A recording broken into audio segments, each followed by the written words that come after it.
Loose like my bowels. What did you do? Oh man! Welcome to the show. Did the people at home just catch Nate? I said the show's. I was like, let's keep it loose today. Ready, break.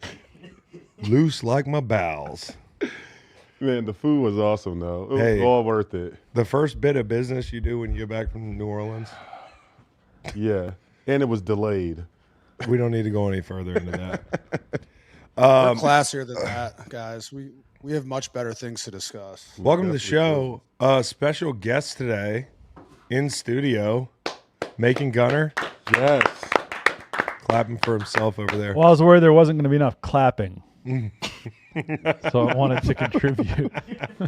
I just want to say, it gets a little crowded when we're on trips with production and extra people around, but it was great having Macon around. It was awesome, dude. Thank you. He hadn't been out of the city in 6 years. Well, on a plane. And look, and I feel like I helped Macon, and he doesn't know it yet, but I helped him get some steps in, and potentially he got to see a little more New Orleans than he would have. Oh, the day you guys had to run to the Smirnoff thing? No, not even that.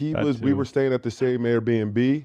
And like after the second day, trying to get in the Uber anywhere there, it was just too. Yeah, Ubers were impossible. It was impossible. But he has a fair point because I had to deal with it too. Walking everywhere down there, it was a sweat fest. Like you had to prepare for it. But leaving our Airbnb one day, he was waiting for an Uber, and I was like, dude, like I would just walk. I'm about to walk it. I would just walk, and he's like, nah, I'm all right. But he said he ended up walking it, and I think he ended up having to walk it to our Smirnoff live show Saturday. Appreciate Smirnoff. That was a good time. And I got a picture of him walking through the streets of New Orleans in a tank top, and I'm talking about like an A shirt, a blank beater. Mm-hmm. I felt protected. I felt like he was my bodyguard when he was walking with us. I was like, look at Macon. Protected in a way that I just didn't care for the first time in a long time. Like if anybody wanted to mess with us, they would be in for a problem. Wouldn't they? Yeah, it did feel good. But I said to Ralph, let's keep that in gin pop and not in like a sizzle reel. Yeah, no sizzle reel. I don't need everyone seeing that. So let me lay this out today. Like obviously you can hear it in my voice. We are, and Nate for sure got back. When did you get back? I got it back yesterday at around 3 p.m. And then there's guys like last night we were doing a live hit. Check that out, live hit. If you want some like synthesized football talk in about 35 minutes, my immediate reaction to the game, that is up on youtube.com. But we're exhausted. I mean, like Reed was in the airport running the show last night remotely. He got on Zoom and he has like a brick background, and I heard delays and shit. I'm like, where the fuck are you? He was at the Charlottesville airport. And then I panned, and Thomas Jefferson's statue was right over there. Yep. I had to ask because it was baggage claim for my flight right when the stream was going on. So we did the stream, and then I had to go find somebody to get the bags afterwards. Oh, dude, it was chaos. Which was it was smooth as all get out. I thought Smooth it was as going to be silk. but smooth as silk. So I just want to say this off the top, Reed. including you, and starting with Reed, the guys that have been here a long time, the guys that haven't been here a long time, we got a hell of a team. And what we just did, I don't think people realize what goes into making all that content. And I'm not saying, hey, like, listen, it's not like we're working in a coal mine. You know, we're hanging out with Vince Wilfork and Barry Sanders, and we have an Airbnb with smoked meats and Yeti coolers and, you know, Smirnoff and alligators. Alligators. We pulled it right out of the pool. It was on. We had a pool, but the guys are.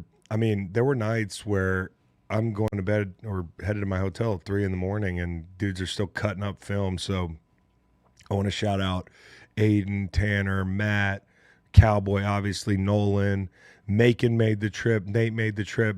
Butter King was out there in his element. There was something I heard this week, and we're going to get to the game in a second.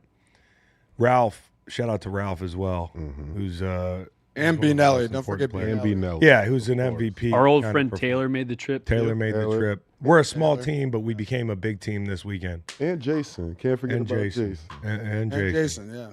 And Brooke, too. And Brooke. She coordinated the whole thing. Shout out, Brooke. See what I'm saying? Yes. So here's the deal. These guys worked their asses off. We were taken to the brink in New Orleans. Dudes were taken to the brink. I was taken to the brink. I'm 39 years old. This is my umpteenth Super Bowl, it feels like now, because even as a player, I'd go hang out and make some money. But as a content creator, man, I'm really proud of what you guys got done. And I know our listeners and our viewers are super psyched because not just the stuff we already did. We got a full Barry Sanders interview coming up. We got a full Vince Wilfork interview coming up. We got Drake May. We got all types of people that maybe didn't see a bunch of this week, and we're gonna drop that stuff as time goes on. Should I read this ad read first before we get into the game? And we gloat a little bit. It's time for a message from BetMGM, the sportsbook born in Vegas. A great NFL season has come to a close, but that doesn't mean you should close your BetMGM app. Plenty of betting options to choose from, like the NBA, golf, tennis, like Macon, or maybe some hockey. Macon, I'm sure you found some foreign basketball to bet on. New customers sign up and get up to $1,500 paid back in bonus bets if your first bet loses. Then check back for promotions like odds boosts, no sweat bets, and NBA and NHL second chance promos, all from the sportsbook born in Vegas. Boy, it is a lot more explainable on this show why I can barely talk. I'm going to be on Inside the NFL tomorrow, and I'm going to be like, well, Coach, I was fucked up all week. So, and thank you, wherever you are, to the Washington Commanders fan that gave me a dart on the way home the last night.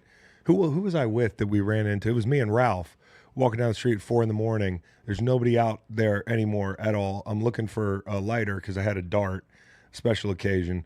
And two guys on a street corner, one wearing Detroit Lions gear and one wearing Commanders gear. And I was like, why are you guys friends? You know, how are y'all hanging out right now? But that's what the week is all about. It's just football fans getting together. You know, no matter who you are, no matter who you're rooting for, there were a lot of good times, good conversations. NFL players kind of, you know, I ran into Torrey Holt at the Madden party on the way out, example like that. Seeing a guy that when I was a rookie treated me good, legend in the game, stopped talking to him. You know, guys you played against. Seeing Kyle and Ndamukong Suh dap up in the back of the Airbnb, guys that used to battle it out. Sue was over hanging out. What's up, brother? Yeah, what's up, bro? We saw Sketch. Let's talk about the game first before we get into the week. It was just an awesome week.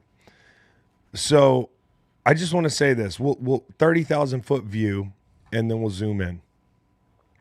This team now, the Eagles, have won 2 Super Bowls, 7-8 years apart. And that puts them in rare air. I mean, and to be in a Super Bowl in the middle of it, so now 3 in that span, 2 different quarterbacks in these 2 games. I went and looked at it last night. It's a hard stat to kind of put into context, and it's a bit of a niche stat, but there's only a couple teams in the history of the NFL to win 2 Super Bowls this closely together with 2 different quarterbacks. one of them being the Raiders with Ken Stabler and Plunkett at the turn of the 70s and the 80s, and then Montana and Steve Young. And I can tell you this, I don't know that Plunkett's a Hall of Famer, right? Is he a Hall of Famer? Jim Plunkett? I think no, he's not.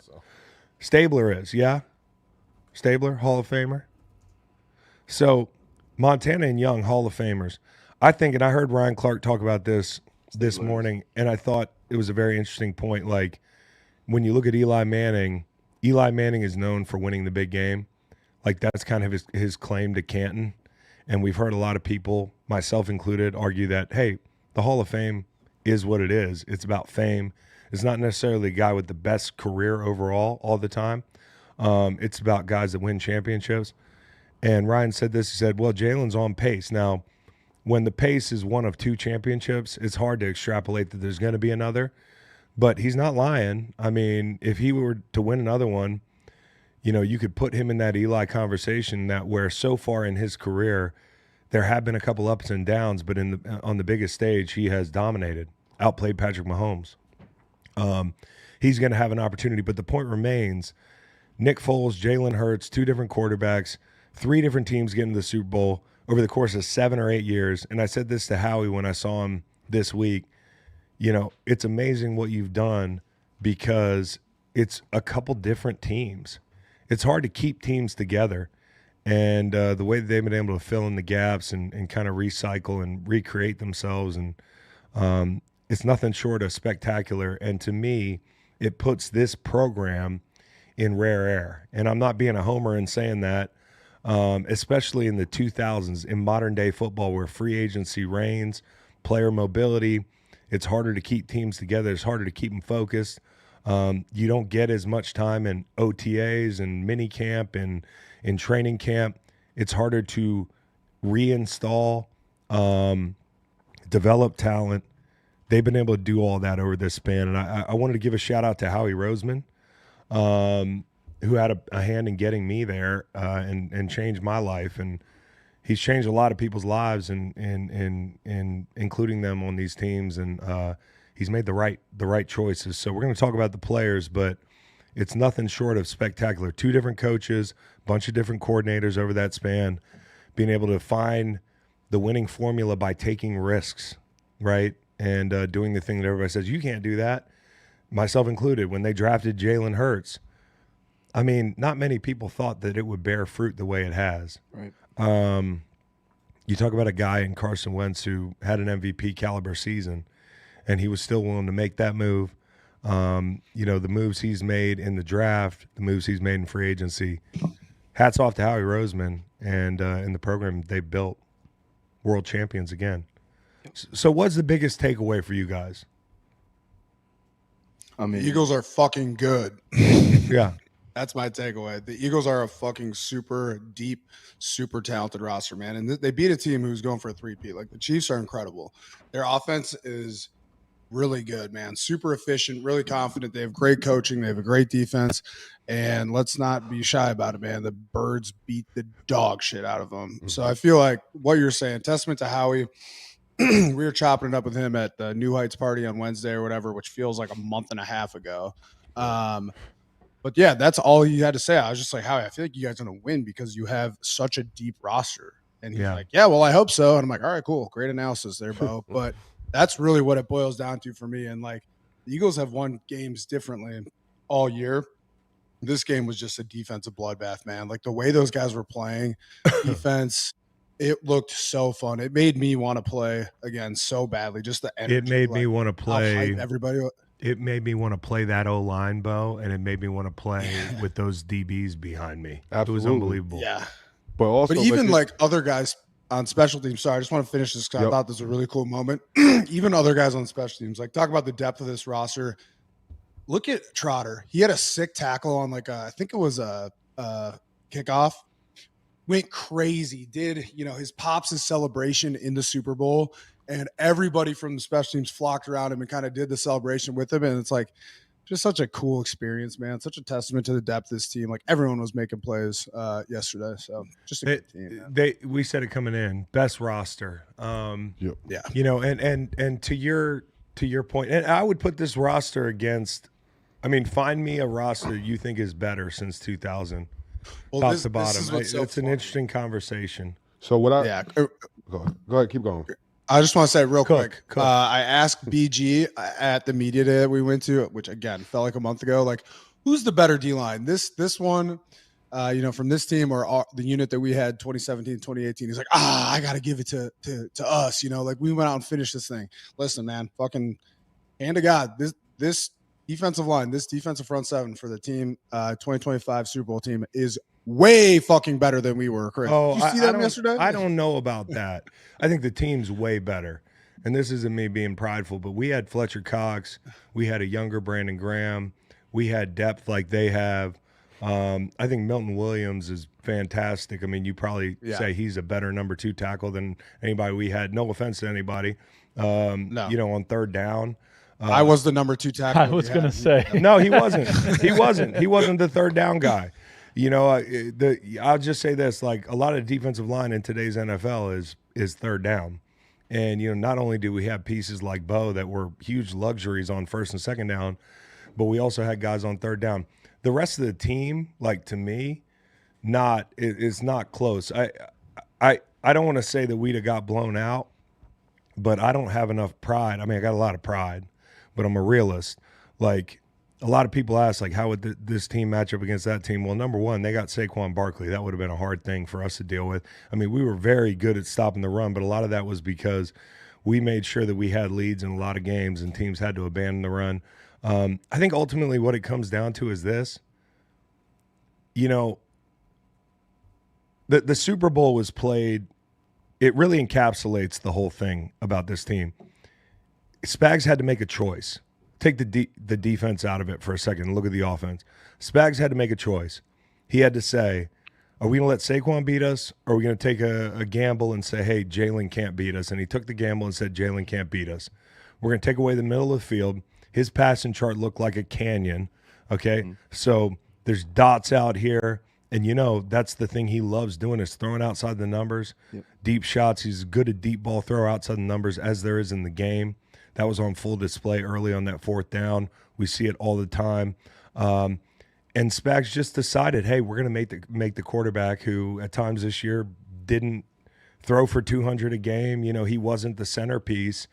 But the team having enough to do, you know, pick your poison, we're going to kill you. Right. And I just was so impressed that, like, you know, people – leading up to the game, Saquon Barkley is the reason they're here, and he was. And he continued to have a huge role, averaging under 3 yards a pop or whatever it was. Yeah, he blitz finished, pickup on the Dotson touchdown, the little things, but also just his role in, like, it's an allocation of resources thing. We talked last night about having to defend different regions of the field. They make you defend every region of the field. Right. And when you take one thing away, they can do the other thing. And to allocate all those resources to Saquon, although he didn't have the game that was fitting of somebody who had the season he had, it was because they had to take him away. Right. And so that directly leads to Jalen having the day he had. And I'll say this about Jalen. I talked about it at length last night in the live show, and I didn't want to talk too much about Beau, what we saw in the locker room until they won. But what we saw in the NFC Championship postgame was a team that was supremely confident. It was like a party in there. So confident. So, oh, man, exactly. You know, there was Don Julio. People were having a good time. And I just remember thinking, fuck, this team is confident. And maybe they should be. But when I got to Jalen Hurts, who I don't know well, I'm not pretending to be his friend. I got a lot of respect for the guy, but I've only met him like twice. He was walking through that locker room like a man on a mission. And head down, it looked like he just won a preseason game. And I walked up to him and shook his hand and said, go finish it. And I'll never forget what he said. And I said this last night, and a lot of people's reaction was like, chills, man. He said, it's already been written. And such a classic Jalen line, though, man. It's a classic Jalen line. But I just got goosebumps because that's the kind of resolve and leadership and faith and belief that the quarterback of your team has to have. And you might say, well, he's not Mahomes or he's not Josh Allen, or it doesn't fucking matter. And he just beat Mahomes toe-to-toe, outplayed him, did it the last Super Bowl for much of the game, didn't get to cash it in. He's cemented his legacy as a winner. And that's really all that matters. And, he was great with his legs.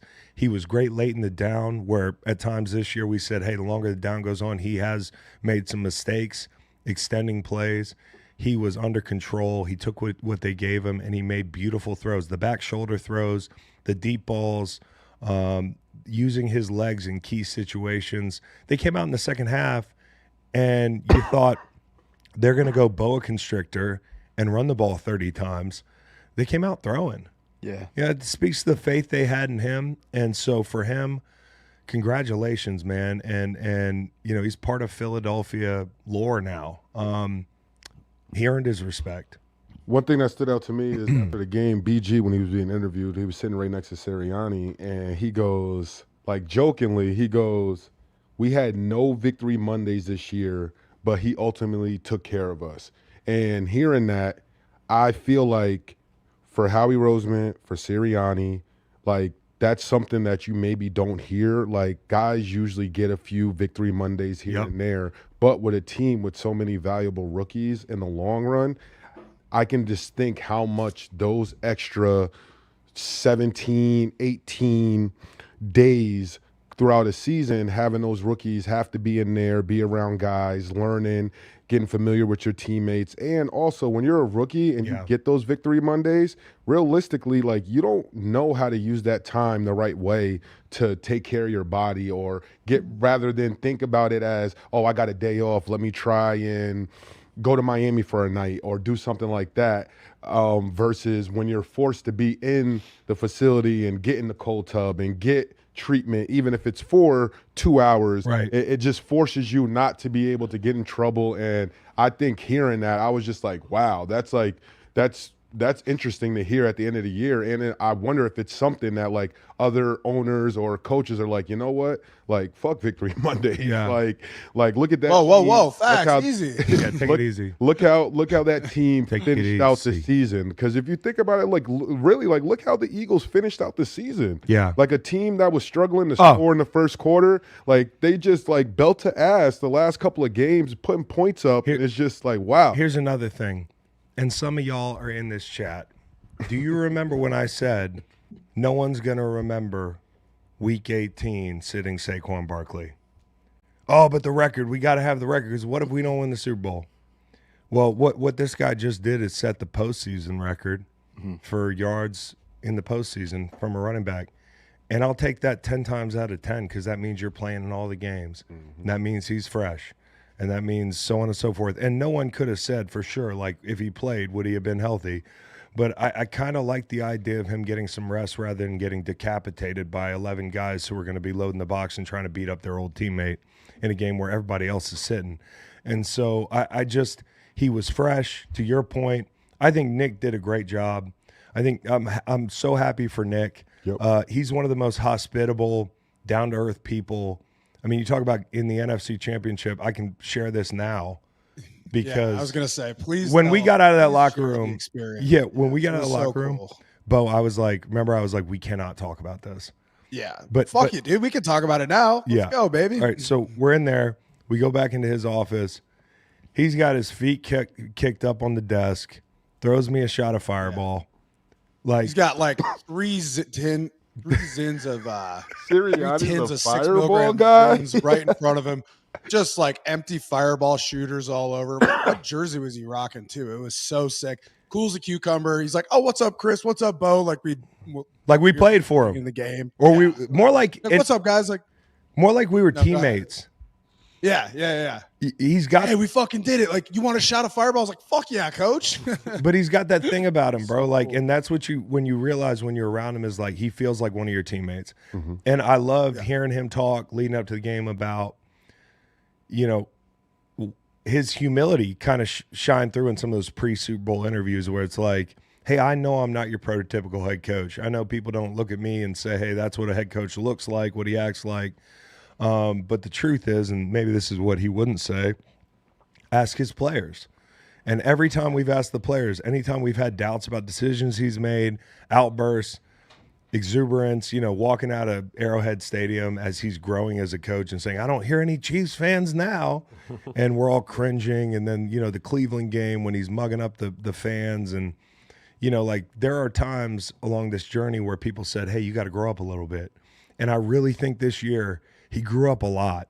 I think when they went to the bye, and maybe this is a fly on the wall, what were the conversations that him and Jalen Hurts had? Because I think they had to have some really hard conversations. And, you talk about being on the heels of the A.J. Brown, Jalen, supposed, maybe the MVP of the season is Brandon Graham for exposing that stuff. And, whether it was true or not, whether it was exaggerated, there was an issue, right? And locker rooms have issues all the time. That's the thing. Every week there's an issue in a locker room. Absolutely. But it's usually kept in-house, and sometimes the issues don't get any better.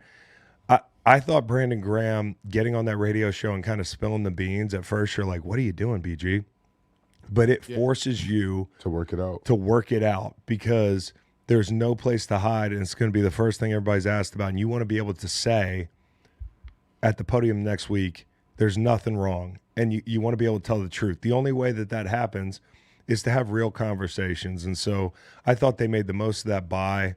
And I think Nick's done a great job to be, as my dad would say, a walk-around coach, not a coordinator, not an offensive coordinator, not a defensive coordinator. You have to instill a culture. You have to have some differentiating factor about you. And I think his communication, when I heard over and over this year talking to players, like what makes him great, he's a great communicator. And you and I know, and Beau knows this, being a communicator as a coach, getting on the level of your players, not bullshitting them, appealing to their sensibilities. That's what it's all about, and I thought he was fantastic. So you talk about defense. I thought defensive line played great. Josh Sweat, who, is one of the guys that he was a rookie when I was there, a guy that, and he'll tell you this, I always saw the greatness in him. I saw his seriously. I used to gas him up like, man, you're going to be. I hear it all the time. And talk about him. Yeah, I love Sweaty. And, for everything he's been through, damn near getting his leg amputated in college with this catastrophic injury. He should have been a top 5 pick. That's how talented he is. To get a multi-sack game in the Super Bowl. Milton Williams, who's made himself a lot of money. Jalen Carter, who doesn't have that one big signature play, but he wrecked the game, and he's like, it's Jordan like Davis Saquon. had a great sack too. Jordan Davis had a sack. Everyone was Sweaty eating. J got, everyone got was chipped playing into a really sack. well. It was so great. It's awesome. It was Hunt- so great. Well, you see the development of Hunt over the playoffs too. Yep. It's like, dude, everyone was eating. Nolan Smith, ragdolling awesome. Nolan Kelce, Smith, too. who snapped Trey Smith's neck back on a pole. Yeah. I mean, those guys played really well. And on the other side, I'll say this, and this is part of the reason why I'm like, Kansas City, and we talked about it before the game, somebody has to make Joe look like a guard out there, Tooney at left tackle. It just has to happen. And, they kind of got away with it against Houston, who has a good pass rush, because the rest of the team isn't as good. Mm-hmm. But when all 11 guys on defense are good, and you got a front like that, playing against a front like Kansas City's, and this is Kansas City's fatal flaw this year, turned out to be. It was very reminiscent of the Tampa Super Bowl, where the pressure rate was like 55. Yep. And the pressures were in the 40s. Yep. And people are saying, well, how is that possible? They can throw the ball 100 times a game. That speaks to the fact there are multiple guys pressuring Mahomes in that game on every play. And they had Sue, JPP, they had Shaq Barrett. They're bigger names. They're probably better players over their career. But these guys in Philly are young. You never know how this turns out. And I'll say this. When you look at that offensive line in retrospect, Tooney, Caliendo, Jawan Taylor, who's been making mistakes for the better part of 2 years and been a liability, they kind of left the back door open, and those guys kicked it in. Yeah, I think it was a continuation of this theme you've talked about, Chris, of how in the playoffs it's more about your weaknesses than your strengths. That's exactly and like right. tackle play, it's been a wart for them for years now, and they tried the Band-Aid fix Yep. with Joe Tooney and all these guys in the Eagles pass rush. I mean, you guys mentioned them. J-Lix Hunt, 5 pressures. Smith, 5 pressures. Milton 4, multiple guys, with multiple pressures. Can I interrupt you real quick, Nolan? I want to give out a mention. Best seat has got to be Josh Sweat and Milton Williams. You're free agents. You win the Super Bowl, and you have multiple sacks in the Super Bowl right before free agency. Like, go enjoy the parade. Enjoy, the next 3 weeks, and enjoy hitting free agency, because they're going to have some very serious suitors out there. So those are my best seats, man. As someone who went into free agency after the Super Bowl, fucking good shit, boys. Yeah, dude. Get that money, man. Get that money. It's hard to keep these teams together. And so, like, Bond, too. Bond as well. Bond. They're going to have – and Josh Sweat caused that pick. Like, Josh Sweat really started the party, man. That sack started the party. It was him, then it was Hunt. And then on third down, he pressured again, and that's when you had the pick six, I believe.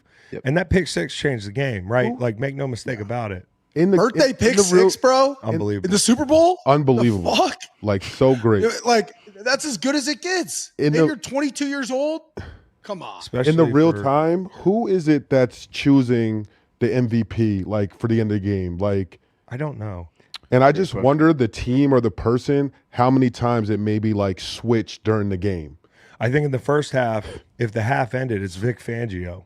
But like you can't give it to a coach, but that's what I'm saying. There were so many different guys that at that point that had sacks, that had a bunch of pressures, a bunch of critical plays. So I'm just like, how do you choose this right now? Like, no one's really standing out. Everyone's playing amazing. Yes, it's a panel of 16 football writers, and they are accounting for 80% of the vote, and the fan vote is 20%.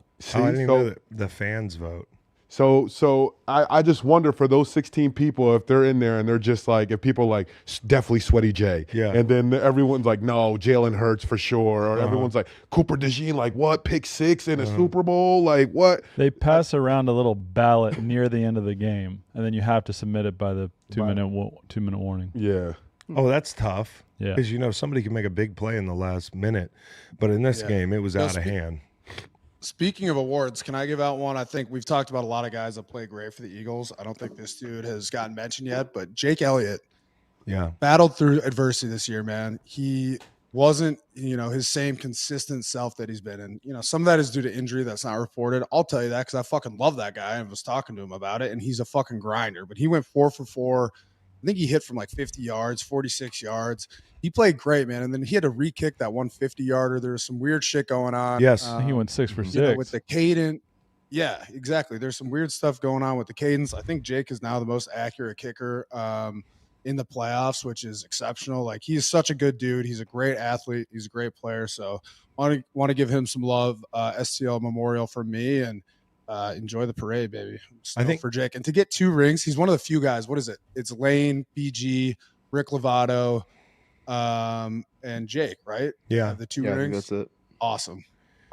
It's amazing for those guys. Like, I just want to take a second to talk about Lane, man. That offensive line is the common thread between the 2 Super Bowls. Everything else has changed. Mailata wasn't there. But, it's even more point to, I texted this to Lane last night. I said, hey, man, you were the best offensive lineman on 2 Super Bowl teams 7 years apart. And on the field, period. And there's an argument to be made, and it's hard to even compare him and Fletch. They're both amazing players, totally different sides of the ball, the whole thing. It's an argument being made that he was the best lineman on both those teams. He was the best lineman on this team. Unbelievable for him. You talk about who comes out of this game with their legacy impacted in a big way. I know he's my friend, but he's a Hall of Famer. And, now you got the All-Pros, the Pro Bowls, you got 2 Super Bowls, and that fact should be considered in that conversation, just a historic level of play from that guy. And I think, when you can erase the other team's best rusher, and a lot of them play left end now in the NFL. It's a luxury that a lot of teams don't have. And Jeff Stoutland, another hidden MVP. To be able to develop a guy like Hall of Famer, bro. Yeah. He's a Hall of Famer. To be able to develop. Sorry to interrupt you. You keep going if you want. Dude, he's just so good. Look at the guys that they've had. Look at Mekhi Becton. who's entering free agency. So I was about to say and how seamlessly he was able to shift to playing guard. And like all those guys love Stout, man, because he is such a good coach. He works his ass off, but he just cares a lot about, like, he's the kind of guy who's going to stand up in the table for you, even if you're like a second or third string guy. And you know, as a player, you die for a coach like that. Yeah, I mean, you look at, like, he turned a rugby player into an all-pro. He turned Mekhi Becton into a big part of this group, who, by the way, you talk about all the resilience this team has, like getting through a period where at this point Spags' pressures are starting to work on third down. You lose your guard for the better part of, I think, the second quarter. You know, the first fourth down of the game, you hit the big ball to AJ and it comes back and everybody's thinking, here we go again with the whole thing. And me as an analyst, I'm like, come on. Like, not just because I want the Eagles to win, but I'm also like, now we got to do this again. Luckily, as you could see, the Eagles got calls too. The chat would have been crazy. Oh, chat would have been crazy. I'm just so glad the Eagles won it fair and square. We don't have to talk about any of that bullshit. But the way that those guys didn't blink in that situation, didn't blink after the interception, which to me could have been a real haunting play. You know, up 7-0 in a game where you could see it. If they got a 2-score lead, it was going to be totally different. It was a good arm punt, right? Because it gave defense a chance to have them backed up and get the ball back in good field position. But just every moment that it could have gone left, the team was too good. Like, and I think it comes back to a thing we talked about pregame. And I think we talked about it with Matty P, or maybe it was Malcolm. I don't remember. But, like, don't let the team's logo beat you. The Chiefs have done an amazing thing over the past 3 years, and even further back. And I just want to say this, Chiefs fans who are gutting this thing out, so much respect for that program, so much respect for Mahomes, and as evidenced by that seed he threw to fucking Xavier Worthy at the end of the game, he's not going anywhere. Okay, they got a lot of free agents to replace. We went down the list last night. I'll get Nolan to read it in a second. But what they've done is nothing short of remarkable. And Chiefs fans, obviously, you know this, you shouldn't be discouraged, but this is the best team that they played in this run. And it showed. And I also don't think, and this is one of the reasons why this year, relative to last year where I was so resolute about, hey, Chiefs are going to win it. There are a lot of doubters, but they're going to win it. They know how to do this. They lost some pieces on defense. You could see that last night. And I think as much as they figured the passing game out as the year went on and getting Hollywood Brown back, the offensive line caught up to him. So this was not the best Chiefs team. But I think this Eagles team could have probably hung with or beat the best Chiefs team. And that's what's so amazing about it. You talk about this program beating, you know, we talk about the Raiders winning within 5-7 years with two different quarterbacks. You talk about the Niners. Look at the quarterbacks they beat. Yeah. Prime Mahomes, and, you know, Brady threw for 500 yards. So it makes it even more impressive. Read that list of free agents, if you will. Yeah, the guys they'll have up this offseason: Trey Smith, Nick Bolton, D-Hop, Justin Reed, Charles Manhu, Hollywood, Tershawn Wharton, who had a great season, Derek Nottie, Justin Watson, Juju, P. Ryan, Kareem Hunt, Miko Hartman, Caliendo, Nazi Johnson. Mahomes' first text after the game to Tyreek Hill saying, "Hey, big head. Hey, big head, you up." Second text, Myles Garrett.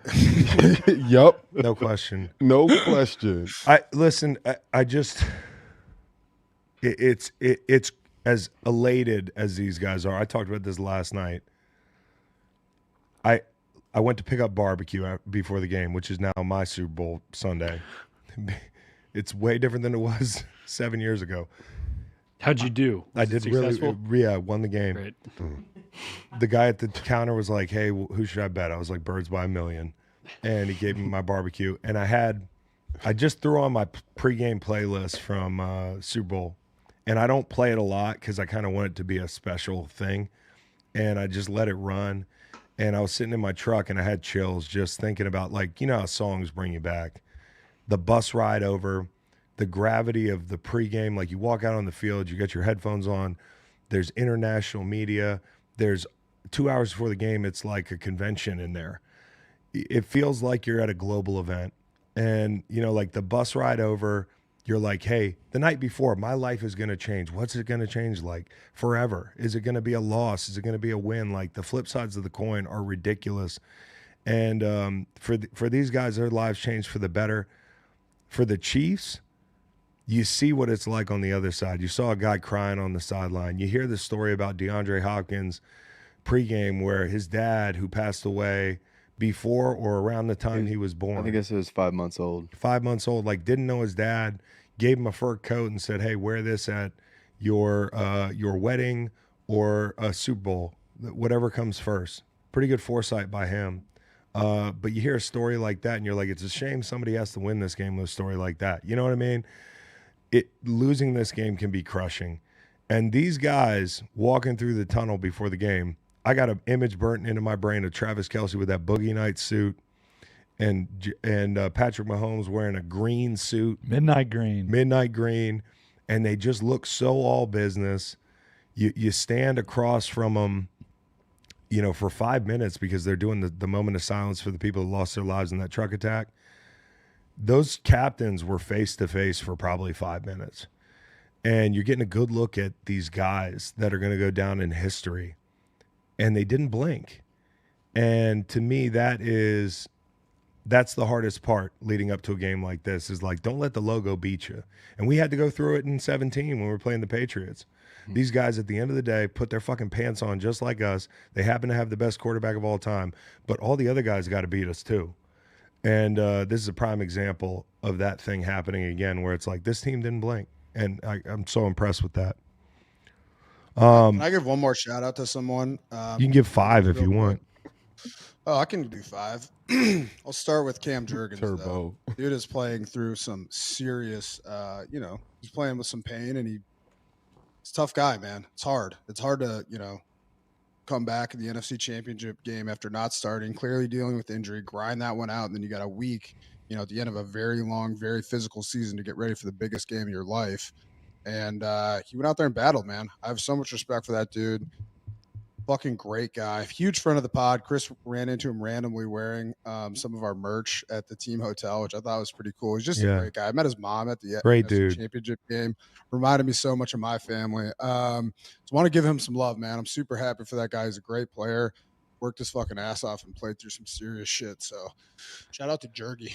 But how fun Butter King Tough Guy of the Week award. Tough Guy of the Week award, Jurgy. Yeah. And like this time of year, everybody's hurting, man. Like everybody's got something. You know what stood out to me? What? After that tush push, they jammed up Chris Jones' neck. Chris Jones was on his elbow. Did you see that? So they showed him on the sideline. Put him in the blue tent. Put him in the blue tent. Yeah. Yo, I should not see you touching my star D tackle's neck and him reacting like that. Right. I was like, holy. No, I like that. That's good television. It was great television if you're an Eagles fan, but if I'm a Kansas City fan, that might make me throw up. That's the first quarter. And then his knee was banged up late in the game, and listen, another thing we don't talk about is some teams are so physical. Mm-hmm. And the difference between playing a team that's physical and your average team is it can feel like a wave. Mm-hmm. And I'm pretty sure playing these guys last night, it just felt like a wave. Both those fronts, the way those guys in the back end play, and, they didn't play man a lot, but they did such a good job closing windows, taking care of Travis Kelce, little things like the play I talked about with Nolan Smith, folding Trey Smith back. If you go into a game and you tell your front, hey, listen, we're not blitzing. Your one-on-ones, you need to win. You need to make an impact. You need to help out your secondary. And they did it every single time. But you know what the nice thing is for a D-line? Mahomes will give you the chances. He will. It's like when we played Brady, he was like, we're getting the ball out. Mm-hmm. We're gonna max up the whole thing. We're going to chip out. And it was one of those games where BG had to wait till his moment, right? Yep. Until they absolutely had to do it.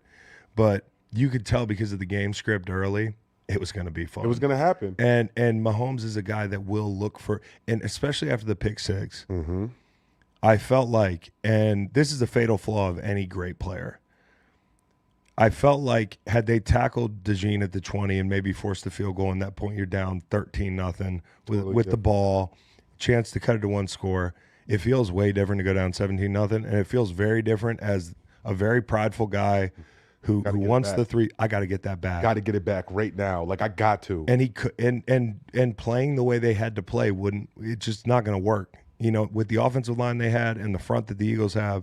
So I thought that the lasting image for me was, and I talked about this guy pregame a lot, Milton Williams. He came up big, but that strip sack was a thing of beauty. And the prettiest thing for anybody not rooting for Kansas City was seeing it back. Jalen Carter hitting fucking Mahomes, like just folding him. Dude. And it was a penalty. Yeah. But at that point in the game, He's violent. Even when it the was ball's just out? so violent. Is it still a penalty if the ball's out? So it was, but they enforced it after the change of possession, which is a very interesting thing. I thought about- that was the No, I Milton Williams thought that dunk. Was it for the dunk? It was for the dunk. The people on TV said They got it wrong. they got it wrong. Yeah. It was for the dunk. And I want What did he to shout do? out to Milton. He dunked on dunked. the field goal post. He went That's to the an automatic crossbar. penalty. Oh. But how about was a How about big the man Hobbs? getting up there? How about the Hobbs? I love it. Dude, I love that kid. He's a love it. dog. You could see it. It's another guy they found in the draft from like Louisiana Tech, mid round. Like they have hit on all these guys, man. And a lot of people were upset that they didn't get Aleem McNeil, man. They picked up Milton Williams. who has Get it been now. who's been just as good, like as a rusher, more disruptive. You know, like he's a name that you're going to have to learn pretty soon here. You know, like when they were talking about Wharton last night, who played well for Kansas City, and I like him. You played real good. They were like, Mike Pennell played well too. Pennell has showed up. He showed up in that Super Bowl last year, big time. But they said on the broadcast, like, it's one of those things where he probably doesn't get enough credit because he plays next to Chris Jones. And in my head, I'm like, well, he might get some credit because he plays next to Chris Jones. It's kind of nice playing to a guy like that. I know what that's like, playing next to Fletcher Cox. Okay? But with Milton, it's truly he gets overshadowed. You know, like he's a real player, man. Yep. And so excited to like see 20, bro. excited to see him get the He's gonna bag. make like 19 to 22. Heard it here first. GM Beau. GM Beau. Love it. Can I give a fly on the wall that I'm shocked hasn't been brought up by our dear old Dr. Fax yet?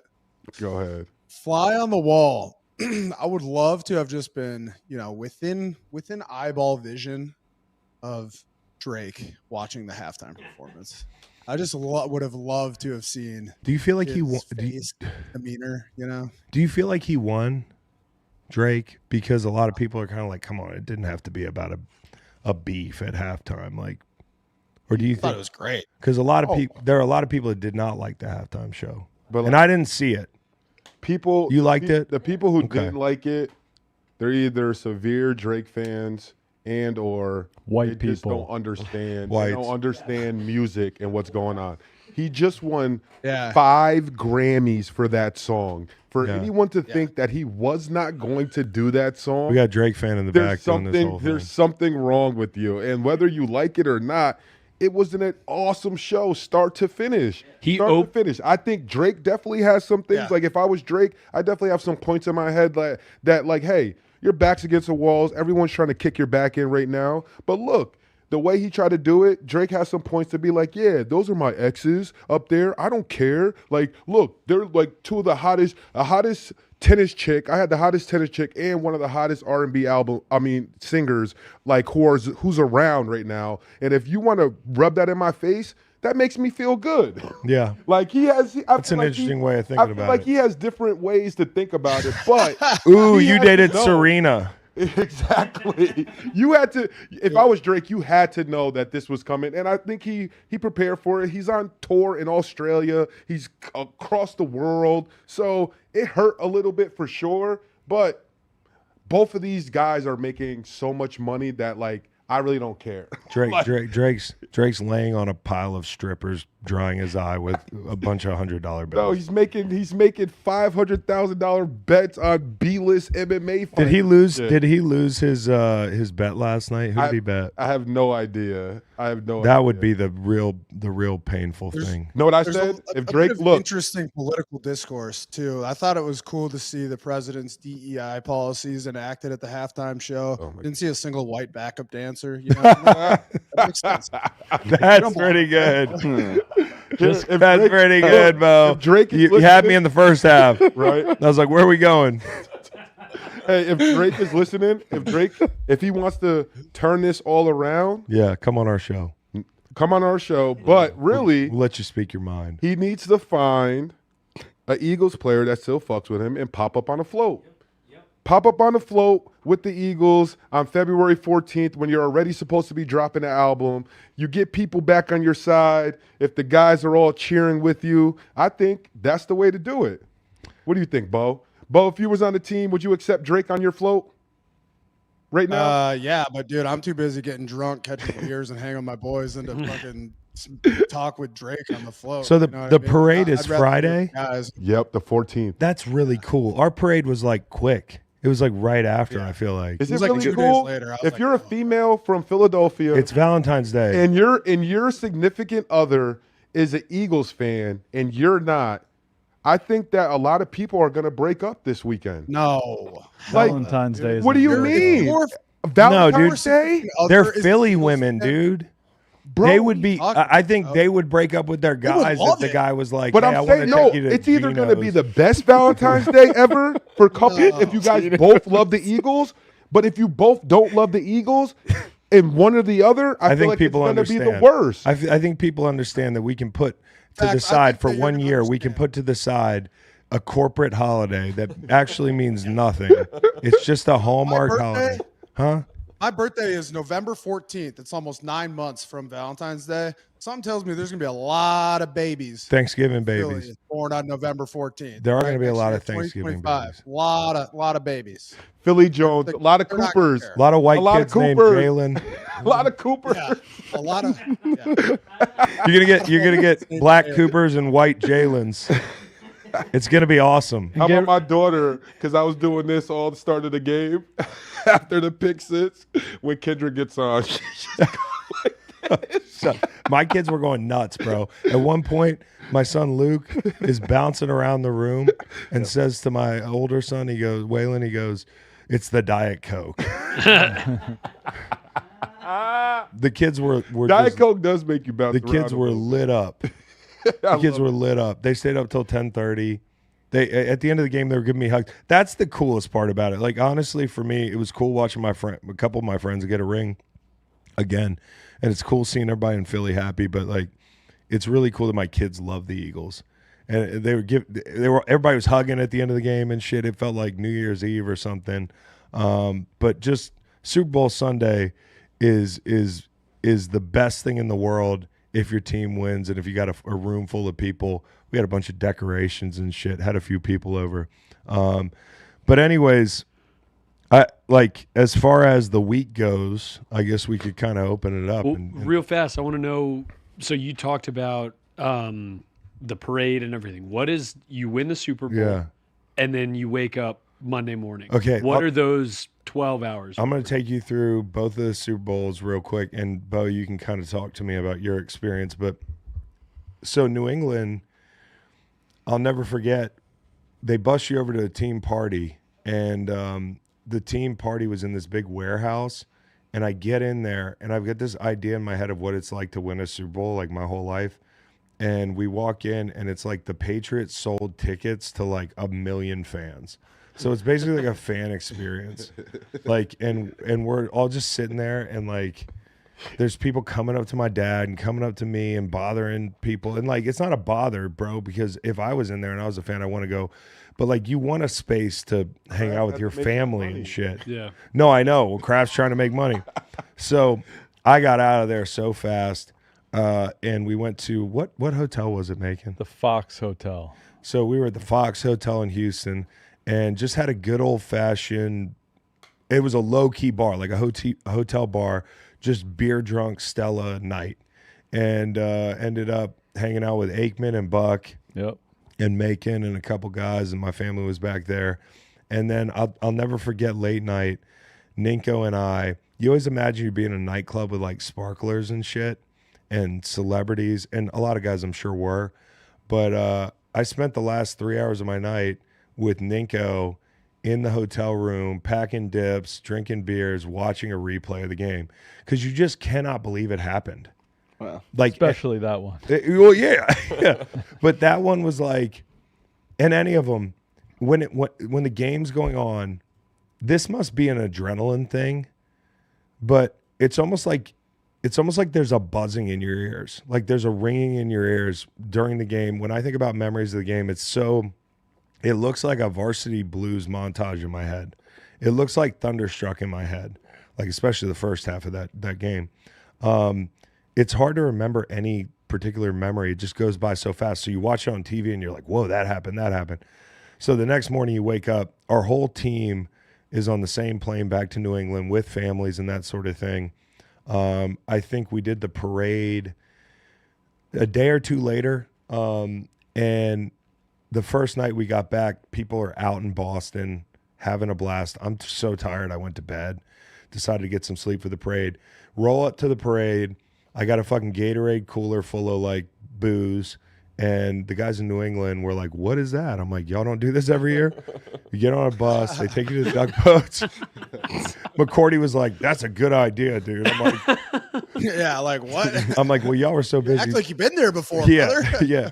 But the duck boats were amazing. Boston had a really great parade because, as Aiden knows, like those parades, really tight streets, really old city. The snow, there was like snow coming down. I'll never forget. The parade's so cool because they throw you fireball shots and beers, and like dude came up on the float and got me to sign his arm, and I ran into him like months later, and he had like a tattoo, and I was like, bro, like there were other floats. You could have got Brady, you could have got Edelman, you could have got Jabal Sheard. The next year was totally different, and Beau, that was the best post game party ever because the Eagles did it right, and we had our own section, and we didn't leave that place. Yeah. I mean, it was cool for me because I'm from Minnesota. So, like, my whole family was there. My grandma was there. Cardi B was up on stage twerking her ass. And my grandma's like, this is so cool. Like, got to chop it up with my family. Miles Teller was there and, like, got to meet him. And this was before Top Gun and, like, all that shit. So, like, remained in contact with him and was hanging out with him and Chris this week. But the genesis of that was at the Super Bowl, party right after the game. And, like, it was just a good time. I don't remember any of it. I actually didn't drink for 2 seasons before that Super Bowl after party. And the first beer I had was in the Super Bowl, in the locker room after the Super Bowl. And Wow. God damn, it tasted good. Yeah. Felt like you were 13 again. Yeah. I was like, oh my God, I'm buzzed right now. Like 2 sips of Miller Lite. But that, I mean, I remember we stayed out. Like I went back to my hotel room and packed everything up in 30 minutes, didn't even shower, and then went on the team charter back to Philly at like 8 a.m. I remember seeing guys, like we were all wearing the same shit we went out in after the game. Yeah. Like we were all busted up. People were, in bad shape, getting dragged onto the team bus by Big Dom, who had a fucking bottle of booze with him too. It was, I mean, it's just the perfect excuse to celebrate with your guys and really enjoy it. And you feel invincible, man. And then drink some electrolytes because we had the parade like, a day and a half later, it felt like. All right. So revisionist history a little bit there. Pat's parade was on a Tuesday. Eagles parade was on a Thursday. Oh, it was on Thursday. Yep. Well, that's weird because I feel like it came right after. Like I remember. Damn, really? Mm-hmm. Well, when we got back to Philly, I did the same thing, like where people went out and shit, and I tried, but I just couldn't. Tried to rest up for the parade because the parade's the best part, and the whole team was sick. Like when we played Philly or when we played against New England, it was like when we got on that team plane with like half the team was sick leading up. We were in Minneapolis, staying in the same hotel. It was the funniest thing leading up to the game because New England was in the same hotel, Mall of America, and it was 0 degrees outside. Nobody would go outside. So the only places we could have gone, like we kept running into each other. Like we went to Benihana's one night, and like the Patriots had a table right next to us. I'm seeing Devin, and then like I'm walking by guys in the hallway of the Mall of America, and they're like, you know, like a teammate I had last year. I remember seeing this guy Gino Grissom, who went to OU, is like my young guy. And I like passed him. I was like, "What's up, Gino?" And he kind of gave me the like, "It's game week. Like we can't." So it was super awkward. And then when we left, everybody was so sick. Guys hooked up to IV bags before the game and shit. Our kids were on the planes. We were like, "Damn!" Like the whole plane's gonna be sick. By the time we got to the parade, I think we were good. But I'll just say this about the parade: like it's the one chance in your life that you know when it's happening, you're like, this will never happen again. Like, I'll never feel something like this again. I'll never forget seeing what 1 million people look like.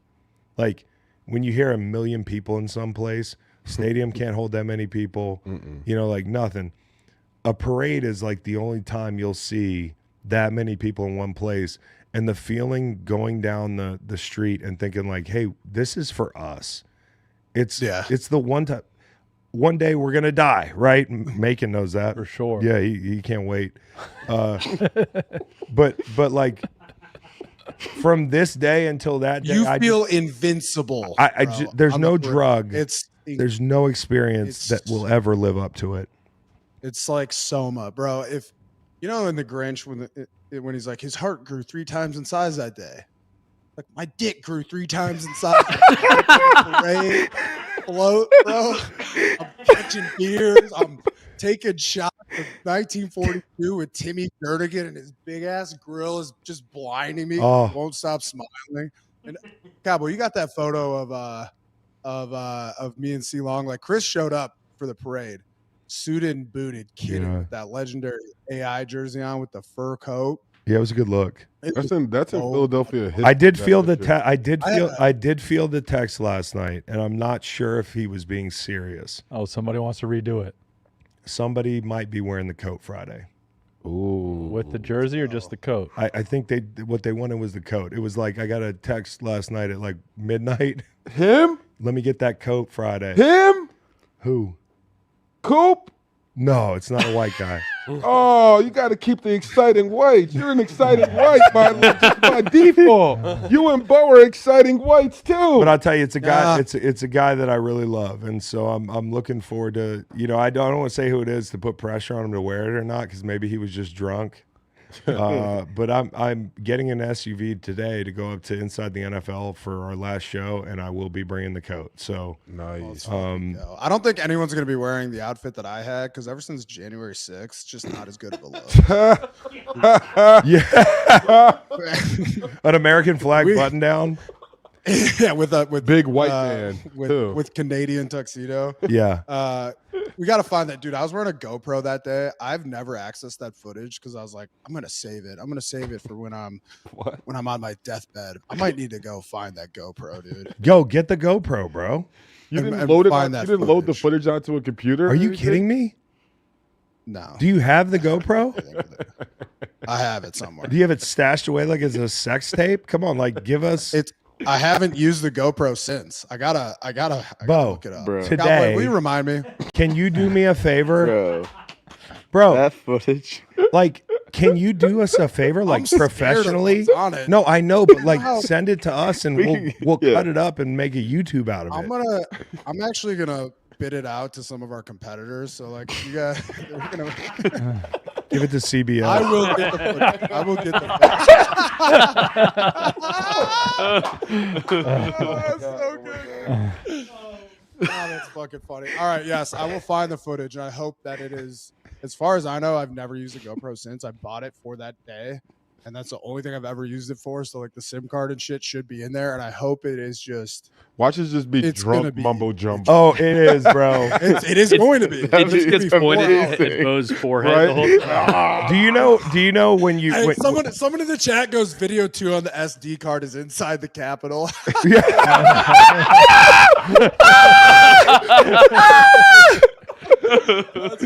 It's like Timmy Jernigan, and then it's like somebody jousting somebody with an American flag. Yeah. That's the funniest fucking thing I've ever seen in the chat. That's a great line. But I actually, Cowboy, I sent a photo to you that I like. This is what people don't understand about the parade. They're like, oh, this is the best moment of your life. And it is. You're celebrating exactly what Chris said, the biggest moment in your life with all of your friends. And there are millions of people around you. But what people need to understand is I'm slugging beers. I'm catching beers and chugging them. I'm shotgunning beers. I'm drinking tequila. And we're on a parade for 3 hours. All right. Yeah. There is absolutely nowhere to take a piss. So you are loving yourself, celebrating your highest moment. And also at the same time, you're taking a piss in the bottom of a double-decker bus into a 32-ounce big gulp. No question. So, or you had to run off somewhere. It's a lot of interesting things. And we were getting off the float, and like I was getting off the float, and I like borrowed a police bicycle. Like this cop was like, "Yeah, take it," and I was just like, I was weaving down the street. Me and Fletch got on these bikes, bro. It was I got this picture in my. Chris, I took a piss in this cup. Those are the gloves that I was wearing. There's nowhere to fucking dump it out, so I opened up the door and dumped it out in the middle of Broad Street down in the rain, and everyone started cheering. And like it was the funniest thing to me because as we talk about this, do nothing wrong. As we talk about this, I'm texting, loving it. I'm texting Tanner some of my favorite pictures from like post Super Bowl, so we can put them up or like videos. You know what that is? Right I went there? through my phone the other day. Yeah, marketing wise, you know who should step up and like take advantage of this opportunity? Who? Depends should give all the guys who win the Super Bowl who are going to be on the floats some Depends for the float. Speaking of that, worst seat. My mom at the Super Bowl because the guy in front of her shit his pants during the game. Said the whole section smelled something, and then like they said they got up and like cleaned the seat, and people came down, and the guy was standing up, and there was like a dookie mark in his. That New Orleans gumbo. Can you like Philly fan? I don't know. I'm not sure. Did you have to leave? Do you have to leave when you do that? I don't think so. I think you paid good money. You're allowed to shit yourself. You just gotta ride it out. No way. Tanner, I'm sending you pictures, man. I just want to be able to show the people on YouTube. These are worth $1 million to me, dude. Hey, speaking of great looking things, Bevel Conway. Yeah. Now, I know y'all like to participate in groupthink and will disagree with me. That score bug was fire. No, I liked it. I loved it. I loved it. Were people anti? Yes, they're anti on That's the because they got internet. small brains. I loved it. I like being able to see all the lines most of the Yes. time. Like usually the Right. score bug, it like especially nowadays when we have so many plays where it's like, is that a first down or not? Like the score bug be blocking shit It sometimes. was clean. No Yes. question. And it looked clean. I think the font. They could have gone with the logos instead of the letters. I think that maybe made it a little bit looked off, but I liked it. There's an initial shock factor, but once the gameplay started, it was like, oh Yep. yeah. This works. I This see where works. you guys going with this. Yep. I like it. All right, Very so Tanner, you getting these? Yeah. Okay, I got 2 videos and I got some pictures as they pop up. But one of the ones, by the way, Lane said they were playing Big X the Plug in the locker room. Oh, Hey. we seen him. Yeah. We seen him. Oh yeah. My man Tanner. We got close. He dapped him up while he was performing. It was- God, Max is the biggest stargazer I've ever seen in my life. All right, so I am. that's You not had true. the fucking telescope. You had the telescope out. He might be a stargazer, but you might be a star chaser. Exactly. That's a perfect way to put it. Just because I know who people are. Just 'cause I he do so much gazes. trolling. This is between me and Nate, bro. Well, I'm just being the referee, bro. That didn't sound very refereal to me. Yeah, it did. Offsetting penalties. Sounded like he Replay kind the of down. tapped you in, you know? Hey, Sounded look like at this you had to tap picture your here. daddy to come. Okay. Chill out, Turbo. Look at this picture here. This is a picture. We're going under an underpass, and all these guys in yellow vests, like they're all like workers, like blue collar cats, like real Philly guys. I just think I felt like that picture could have been like out of the 40s, man. It was like that picture to me summed everything up. It was like the whole city and the team on the same team for a day, man. That was an incredible shot. You got the one of me and Yeah, this. I didn't put this in the show notes, so this is kind of shout out Tanner. Okay, yeah, that's when we showed up before the parade. We like showed up at where was it? Where was it? Where did we show up, Beau, before the parade? Where did we push off from? The link. The link, yeah, the link, the fucking We stadium. pushed out from the link, and then we went on Broad Street. And there's Corey It got Umlin. pretty hazy for your boy. Yeah. And then we ended up at the Philadelphia Museum of Art, which was dope because the city was kind of in the background, and there was all this smoke from fireworks, and we were all, celebrating, and it was awesome. Look at that one, Like, Beau. I'm What do you looking think through about these that photos one? right now? What do you think about that That picture, dude, Beau? I fucking love that guy. Timmy Yeah. Jernigan. Haven't seen Timmy So since great. the parade, basically. Do we need to put out a? Don't know where Timmy is. Okay. If anybody knows where Timmy is, can you get me in touch with him? Because he was one of my best friends on that team, and I miss him dearly. I love Timmy Jernigan. That's what's up. Timmy Jernigan. Hey, you know when you start to realize you can't speak well anymore when you get drunk? Like you start to be acutely aware that. Yeah, I just did that shit for 6 days straight, brother. That shit happened to me at the New Heights party. Oh, Yeah. what a great part. I was ripped. I was ready. Yes, put one of the Way to videos put it. up, any order you want. Okay, so this is the New England. This is right when we were on the bus on the way in. I had my Julian Edelman mask. Oh my Okay, so God. leading up, it was like a month before. I got this porcelain mask company that makes like really nice masks to make me a Julian Edelman mask, and I was like doing interviews in the locker room as Julian Edelman. And so here's me, Dev, and I think Jules is on the bus. Let it roll. What's up, Bubs? Hey, bro. Hey, Dang, Bubs. that catch you had, though, Yeah, bro. I'm the new David Tyree, That was Bubs. game saving, bro. Yeah, Sports Science said You're so elite, man. Sports Science said I clutched the ball as fast as an eagle flaps his wings, bro. Yeah, I'm elite. I'm elite, You Bubs. are elite. Tom Brady's Basically, nothing without you, bro. He's nothing without me, Bubs. He needs me. That's why I'm gonna be on Duck Boat 1 on the parade, Bubs. Come find me. I got a pop-up shop. Yeah, on my Duck Boat. And this is us listening to, and this is the Philly Super Bowl. And this is the thing. Do you think about a song you want to hear after the game? It's pretty like down the middle, but it's Queen, man. Like when you hear "We Are the Champions" Yeah. in the locker room, let that shit roll. You got a little Carson Wentz cameo. It's not Meek Mill. No, we No, played Meek Meek. was definitely playing. But look at this, it's just a shit show, bro. Tariq Cohen's not in here, is he? No. Look at all the it's just people hugging, bro. Like, oh. And I'm giving Ian Yates Cunningham a hug, who I played college ball with, and he was the, assistant GM. Now he's in Chicago.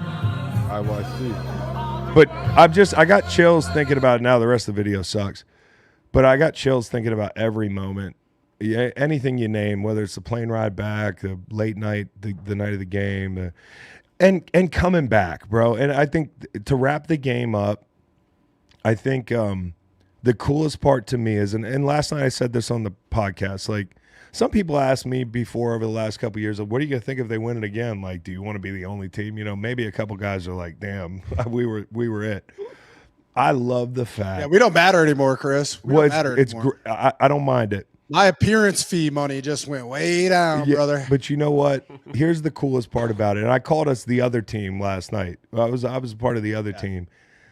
It's great to be the first team to ever do it. And the dog mask, the being the underdogs, the winning with Foles, our team was 1 in a million. This team was a fucking buzzsaw. And I cannot wait to come back to Eagles games until I'm walking around with a cane and walking up to guys like Saquon Barkley or Jalen Hurts or Cam Jurgens or Dickerson and saying, "What's up, champ?" What's up, champ? That to first me, one hits so good. But that to me, the coolest part, thinking about the future and thinking about and there'll be other teams hopefully that are a part of that family. But I am so honored to be a Super Bowl champion in Philly with these guys because they are a superior team. I mean, this team's historically good, and to share a lot of cool moments with these guys, and we've gotten to know some of them over the years through doing this or through being buddies with Lane and hanging out with the O-line, and coming back to see guys, man. It's going to be an amazing run. It's just welcome to the fucking club, man. Mm-hmm. It's so cool. No, I mean, you said it, Chris. It's like, and I'm joking. I'm being facetious. Okay, like, want the Eagles to win the Super Bowl.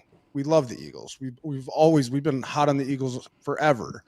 But exactly what you said, Chris. Like, we had such a good time in that experience. Like, how much fun was that for me and you? How much closer did it bring us? Did it bring us with all of our other teammates?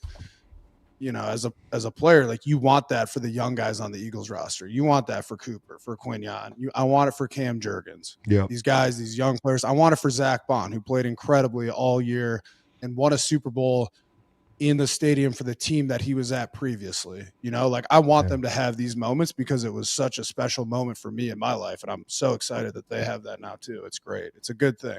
It's awesome, man. Congrats to the Eagles. I just want to give you a little bit of, I want to give a little love to Airbnb here as we get into talking about the week.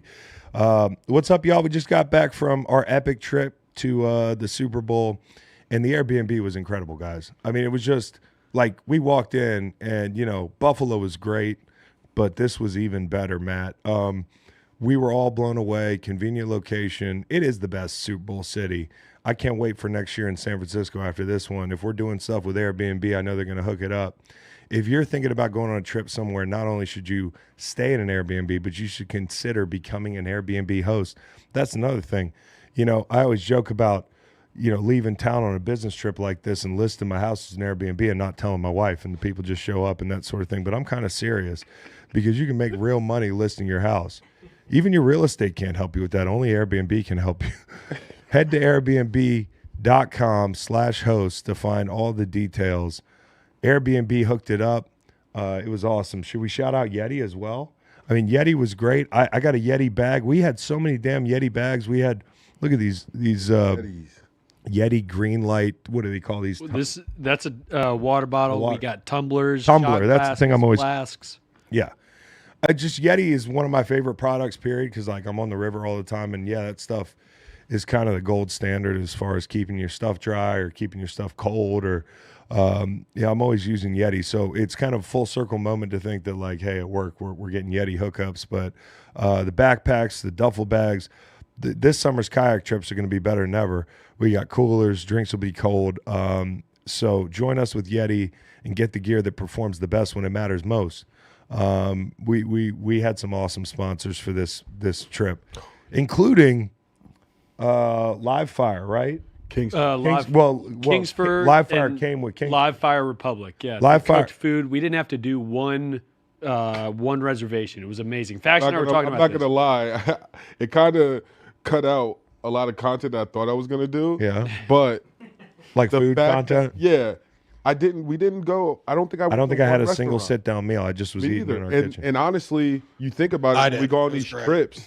We go on these trips, like you only have so much time, and like waiting for a reservation with 8 to 10 people in a restaurant that's already full usually takes up a long time. And the fact that we didn't have to do that and we were just in our Airbnb, and like when guys got hungry, a chef will walk around being like, "Hey, you want a tomahawk?" Like, fuck yeah, I want a tomahawk right now. Yeah, don't mind if I do. They had a gator hanging on a pit like for like 2 days, bro. I realized it was a sacrifice. It was awesome. Yeah, it was a sacrifice. Maybe don't get Nate going on the gator. Yeah, it was Carson Steele's gator. It was his gator. They sacrificed it early. Had to get ready for the game. Should have known. Should have known the game was going to go like that. Anyway, Chris, I had a really good sit-down meal on Friday. I just had a bad visual of Carson having to eat his gator in a survival situation. Go ahead. I had a great sit-down meal at Antoine's on Friday night. It's the oldest continuous restaurant in the United States. Serve really good, French and Cajun cuisine.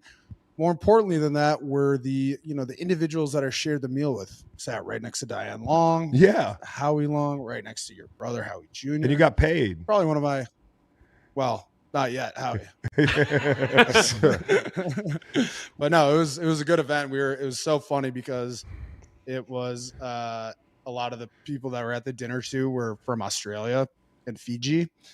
And so they didn't know like a ton about football, and me and Big Howie were explaining it to him, and I'm like, you guys have no idea that how privileged you are, and you don't appreciate that there is a literal Hall of Famer who works in broadcasting, chopping it up with you guys, explaining football, and eventually like me and him got into like real X's and O's stuff, and we were, you know, making some really good points, and I like look over at them and they have no idea what the fuck we're talking about. Well, you have to It was you have to compare it to rugby. You have to, you know, say like this is like the That's how I this feel. is like a scrummage. That's how I feel. We were in with- football 401 and they needed football 101. You know scrummage? That's how I feel with Scrum? Yeah, but they call it a scrummage. Oh, really? Yeah, it's like kind of like a. I played a rugby video game. Oh, Do you think unhook the trailers a rugby term? Is that why Jordan Miles Unhook the trailer. I don't know. the Maybe. trailer. I don't know. That's Maybe. what they tell each Hey, other. did that PS5 make it back? Oh, it sure did. Oh, sick. Out here in the lobby, you can take it when you roll. So one of my proudest moments of the week, speaking of PS5, is like I had heard that we were going to go play Sketch. You know, the YouTuber or the What's up, Twitch brother? guy. I love Sketch. Like I don't know much about Twitch or people that stream, but like I just like the way the guy operates. And our mutual friend, most unlikely mutual friend, is Maxo Cream, Max O'Cream. How funny. the rapper. All right, so you know, like I'd heard about Sketch for a long time, and we were going to the Madden party, I guess Friday night, and I was getting paid a couple bucks to play Sketch in Madden. And I'm imagining we're going in like a side room, and I'm kind of nervous because, like, you know, I'm decent at Madden. I'm pretty good. Like, I play a lot, and I get in a situation where I got to play this guy on fucking like a stream, and I'm like, bro, like, what if I get embarrassed? And not only is it on the stream, and he has God knows how many people, but it's like out in front of the event. It's like on the red carpet, and I walk up and play Sketch, and they're like, yeah, just see if you can score on him. You know, you just get one drive, and I was like, oh fuck. So, second play, I hit a bomb to Dotson. Wow. Oh, wow. 70 yards. Down at the one? Yeah, no, he scored. By the way, I feel bad for worst seat. Dotson first touchdown scores. They you Yeah. run outside, you're screaming. No, what about Jalen first touchdown scores? Bessie. Well, that might be best seat, but I'm just thinking about the people that thought that they hit on a bet that was like probably what plus, I don't know. A lot. Probably 600 3,000 or something. Yeah, it was. But it was awesome because I was just like, all right, man, I guess that's the end, and got to walk off and enjoy my drinks, and I didn't embarrass myself. We saw a lot of cool people. This segment can almost be called name dropping. Yep. Just let's start. Call it naming. star. Yeah, Oh, you saw Bo football. has a great name for it. We're calling it Star Sucking with Beau Allen. Okay. Jeez Named by Louise. Dr. Phil. Wow. Star sucking. So started off, we had Vince Wilfork on our show. That was we got awesome. a photo collage actually coming up. Cowboy, did you get all those photos that come through? God, I hate posting those carousels. I'll throw him up. It takes so Oh, much work. Oh man. Uh, yeah, Flavor Flav, John Hamm. Yeah, you met John Hamm. John Hamm was just like, who are you? Did he say We that? got I could just see it in his Yes, face. yeah. But I was lit at the Kelce party. I was lit. So like I didn't care. And I'm still regretting it because Ralph talked me out of taking a picture with Big Dom. Like that's like No. that's my regret of the trip. I was like, yo, We'll is it get one. crazy? We'll get one I was with like, Big is it Dom. crazy if I ask Big Dom right now for a picture? And he was like, yeah, don't do that. He's like, that's Chris's friend, and I'm All like, right. bro. I'm I was like, texting he Dom made me right feel now. bad, and then as soon as I left, I was like, I should have took that picture. Dom's the paisan. I know. He'd love that. No, I just texted him. I said, you're going to take a picture with Nate. And I sent him a trophy emoji, and an Italian flag emoji, and a goat emoji. I can't say I'd ever been a fan of Nick Wright, but my opinion on him totally changed. You met him? Yeah, he's incredibly He's cool. Dude, I like Nick Wright, man. Although Florida. maybe worst seat Nick Wright last night Yeah. because he's like Mr. Chiefs and anti-Eagles and all that Freezing stuff. cold takes had his tweets. Oh. Just I'm sure he took it like a champ. I really enjoy a lot of his stuff. Who else did we see? I mean, we love Kevin Clark. He Throw up came to the Flow Airbnb. Rider pick. Oh, Flow Rider, Flow dude. Rider pick. Look at whole that. day was hilarious. Flow. So this is like our last day, and we're just dragging, and people are like struggling, and we're rushing. It's We're doing 85 a live degrees. pod from a concert party venue. That was not lit. ideal. Can I It was sick. Talk about it. any sponsors out there? Can we do that more? Can we? That would be the plan. Can we do that more? If we continue to do Bro, this well, having a versus battle with the DJ while trying to do a live show. I must say, I am very impressed Yeah, that was with something Chris's skills to block out a DJ doing a full set when he's We got any single girls in the audience? he's trying to And I was like, Anyway, stacks so- and bunches. The run game for the Eagles. X oh Factor, my God, Milton bro. Williams. And then poor Warwick Dunn. Someone let him know that was not the real Andy Okay, Reid, so you're gonna man. bring it up. I'll let you guys tell the story because I don't want to get into it. No. The Andy Reid impersonator that we seen last year at the Super Bowl. I just want to say, first off, he really looks like Andy Reid. And he's got material. Like, He's got answers to questions ready to go. oh man, he really does it right. And I just think seeing him and an older player like Warwick Dunn, like really like sitting there and So you're not giving enough context. give it. So we're at the Smirnoff thing where we have multiple guests, and one of them was Warwick Dunn. And so Warwick Dunn, who is a hero to me, like, so it pains me to even say this stuff. He was getting interviewed by us, and in the crowd, the impersonator walks up. Like, we're on stage, and a fucking Andy Reid impersonator comes up. The guy, I've seen him before, so I know. But also, he's in like all his coaching The gear. game day gear. Sideline He- attire. it's- Yes. And he's at the Smirnoff party the day before the game. And we're like, oh, there's Andy Reid, because we're just like, yeah, it's fucking obviously not. And Warwick starts going back and forth with him, like, you know, Thinking he's indeed Andy Reid. yeah. Yes. And I didn't want to be the But- one to be like, yo, Warren, that's But not look, Andy the Reid. first time he did it and he was going back and forth, I thought he was playing into it with us. That's But right. really what happened was after we got off the first set of questions with him, you started talking with him again and him reminiscing about something. He's like, yeah, and then when we played against Andy. And he And then goes pointed at the back. crowd. He goes back to Andy and starts conversing. That's still the dude is like it's understandable. The worst thing about that whole thing is we interviewed Warwick Dunn. I was asking him a question about Tony Dungy, who is a man of God, great guy, and I'm like, yeah, we all know how great Tony Dungy was. Seems like a very father-like figure. Did he ever like motherfuck you guys in the locker room? And then as soon as it came out of my He mouth, did I was just say like, We Dude, needed when an Warwick F-counter. Dunn got up And I was there, just like- like I was like, brother, I am 15 Smirnoffs deep here. I'm sorry, man. I was He like, said something later about drinking responsibly and like looked right at me, and I was like, yeah, Beau was letting the F-bombs fly, and like we had like one of the all-time human beings up there, and I was like, as soon as Warwick sat down, I wanted to be like, no more.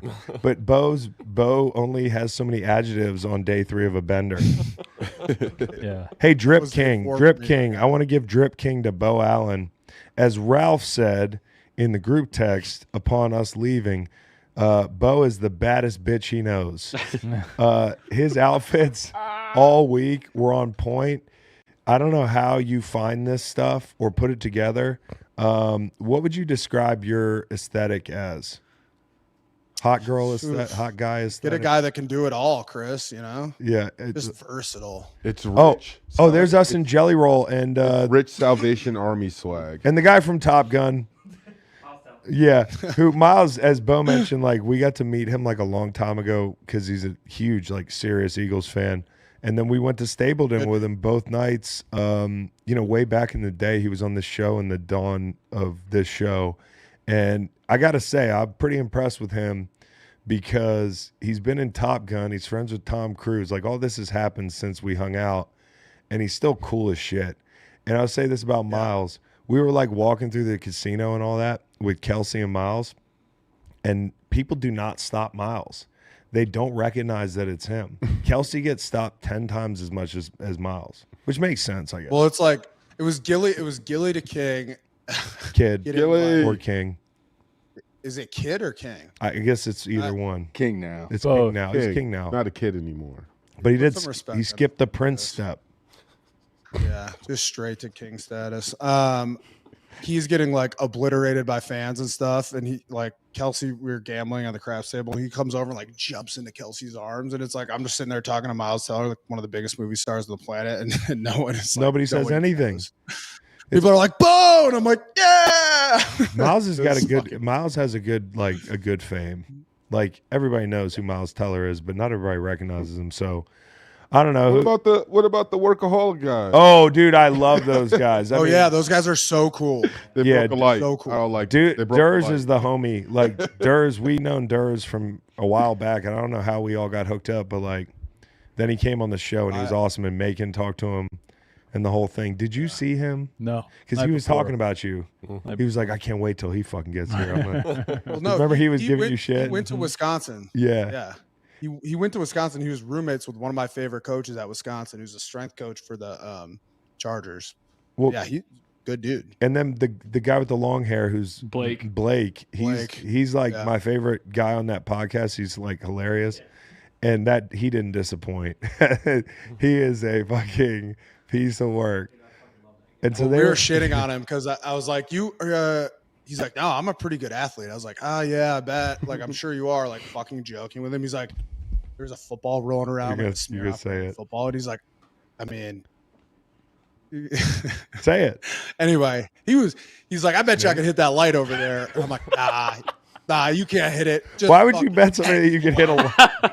Bang. He threw a dart at that light. He threw a dart. Like an absolute dime. I'm not even gonna lie. For a freaking Nerf ball, bro, that hit that shit really But hard. he came up to me, he's like, hey man. he goes, because this is at our Airbnb, and he's like, I just want to tell you before anybody else does, I broke that light. He goes, that's me. And I was like, I don't give a fuck, bro. And then the next morning I'm sitting there, I'm looking at it, I'm like, damn, that's like a gas lamp. Yeah. It's like a serious I'm like, fuck. I texted the Airbnb guy to tell him the Workaholics guys broke the light. I snitched on them. Oh, really? And then he was like, was it Durs? I bet it was Durs. No. He didn't care at all. Oh, that's great. Oh, that's so lit. So he's off the hook. He doesn't care because he has the security deposit. Yeah, exactly. That's how that works. Yeah. That's how that works. I don't know. We saw Stapleton again, and after the show or before his show, me and Beau got to take a picture with him. I still don't have our picture. It's the only picture that's ever surfaced. Dude, I didn't Oh, take these pictures. Y'all should have seen Macon up there. Dutch took these pictures. Do you think Dutch has the They picture have- of all four of us? Because I'll ask him. I wouldn't mind that picture. You know, That's what Stapleton looks like right Float- there. It's floating yeah, that's around Chris somewhere. Stapleton, dude. That's the goat right there. There was a great video Dude, while the funniest. Sorry. go. Go ahead. I'm Go. sending you this photo right now. This was the funniest interaction of me from the weekend. We're at the Madden party, and we kind of get separated a little bit. I go and find Chris. He's talking to this dude. I'm like, man, this guy looks familiar. He introduced himself. He's like, my name's Zaire Franklin. I was like, bro, it is so nice to meet you. Congrats on the Pro Bowl. I'm like, it took me like 30 seconds. I'm like, how do you feel about when Kelce fucked you up in joint practice? Oh yeah, that was the whole thing. Kelce took a running. Yeah, he blasted him. And he's like, I kind of had it coming. I was talking that shit. We took a photo of Zaire Franklin, me, and he's flipping off Kelce.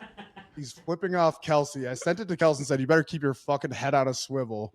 He replies that night. It just goes, ha, ha, ha, ha. God damn it. Saturday at 1:30, and then I never replied because we were at Madden. I was getting fucked up. Saturday morning at 10:30 a.m., he follows back, but seriously, should I? And then I didn't reply to that because I was busy. And then he did like the up arrow thing. Like Kelce was He was like worried about Zaire Franklin. he's like, should I actually be worried? No, I love Zaire Franklin. Definitely not. He's like on a short list of guys I've met that I wish I played with. Like he's got good vibes. Like he seems like a dog, man. But he's also super cool and a great podcaster. I was geeked and he's from Philly. because I like their podcast. You got a good it was podcast. Crazy because he kind of got introduced by like Joe Button. Yeah. And I watched the Joe Button podcast, and that's like his sports guy that he brings in to kind of talk here and there. And then that rolled into Joe being like, yo, you need to start your own thing. And I think him and EJ Speed do an do a great job. amazing job. And I took shrooms at Madden party night. So I was in there really floating around, and I'm not even gonna lie, I had to leave before Stapleton, where everyone was sitting all the way up. Like I couldn't do it. I got up there, Macon's having a great. I'm like, yo, I'm gonna chill with Macon. I was so faded that we were there, and I remembered we were going to Stapleton, but like Jelly Roll came on, right? And we saw Jelly Roll. Jelly Roll's a man. And Stapleton came in, and like in my head, I don't know, like if my brain just didn't compute why Stapleton was there, because we were standing in the back of the stage getting ready to watch Stapleton, I guess. And I was like, I turned to Ralph and I go, I don't know, man, like my legs hurt. I don't want to be back here. I need to go sit down somewhere. And so I went out and sat in the street for a while. And like 30 minutes in, it hit me that Chris Stapleton was on. I missed like bro, where did you go? I missed half the show. Like, You missed White Horse. well, that's okay because I Played saw White it the Horse night first. before. But Guess who was up in the rafters with Macon? Who? Will Levis. No way. He was right Will behind it. Levis was up there having the time of his life. Good for him. It was Macon dancing real hard. It then was what- Will Levis dancing real hard, and then it was Nate sitting down scrolling on his phone. Yeah, I was up there, and I kept looking down at the stage, and I don't know how like structures like that, like Very steep. people had to fall down. Like, bro, like I'm not joking. If you slip on one The of those Fillmore steps, in New Orleans. like you would probably feel like you're on a roller coaster. Like, oh my god, am I going to tumble off this thing? Yeah, I was can tell that was kind- on your mind. It was kind of steep. We but- also saw Sam Darnold there. Talked to him for a while. He's the fucking coolest dude, man. Yo, Nate, Derek- you should have seen me trying to carry 3 drinks up those stairs. Was it tough? It was tough. It was ugly. It was ugly. Purchase of the week had to Hey, be Nate. your DoorDash shoes. Yeah, Tam. I DoorDashed some Air Monarchs from Dick'sSportingGoods.com. Yeah, And yeah, they saved my life. I only came down with Birkenstocks, and so that's crazy. That is crazy. It was a shit show. Hey, I need to mention that Jelly Roll. I don't know if it was sequentially, but he covered Toby Oh. Keith, followed by Spice Girls, followed by Green Day, followed by John Denver, followed by Eminem, followed by Biz Markie. It was an all-time heater. He's a human. He's a cool. human jukebox, He's man. so cool. Yeah. It was bro. crazy. And he is He one of the came most out down to after earth the people. show. Yeah. So cool. Like had this little pot smoking thing. It was Little sick. pot smoking thing. It's like a little He's like, gravity bong. take it. And I was like, yes. It was like this little drinking thing. Yeah. Gravity bong. It was Little awesome. pot smoking It thing. was so cool. He had Yeah, this I little don't know pot what it in was. there. He had some paraphernalia. I was like, nice I paraphernalia, want Jelly. that. It was like his thing. It was sick. Pot, huh? Pretty cool. All right. Well, am I missing anything? We give a little love to Love Sack. Oh, Love Sack. Oh, Oh my God. I was Love sitting on a Sack Love Lounge. Sack couch last night. We had our Love Sack lounge. Our studio was hooked up.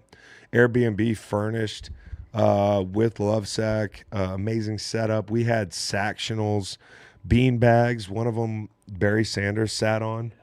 Like just came in the house and like just plopped down on the beanbag, and then Nate walked over with a trading card and was like, "Hey, will you sign this?" And he signed it, bro. He's so nice. He's Barry the Sanders is the nicest man. guy, dude. The greatest. Stealth Tech is a system that features premium sound and wireless charging. They got that in their furniture. You can control it with a remote. With sound by Harman Kardon. Everybody knows Harman Kardon is like the gold standard. You know that, Macon. Yeah. Lovesack's Stealth Tech sound and charge has transformed the living room experience for all consumers and pushes the bounds of at-home entertainment. It's a couch designed with love, and I feel it every time I sit down in one. With the surround sound, you didn't know what you were missing, man. And so shout out to Lovesack. And then lastly, Harry's, man. What would I have done without Harry's this week? For a guy that looked at his Aura ring at some point and it said 3 hours, 20 minutes of sleep with 20 minutes of REM sleep.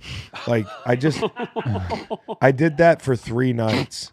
So to wake up and get some of that face, that eye cream, man, like Eye cooling stick. Oh, the eye cooling stick is unbelievable. I felt better immediately, and I didn't look like shit.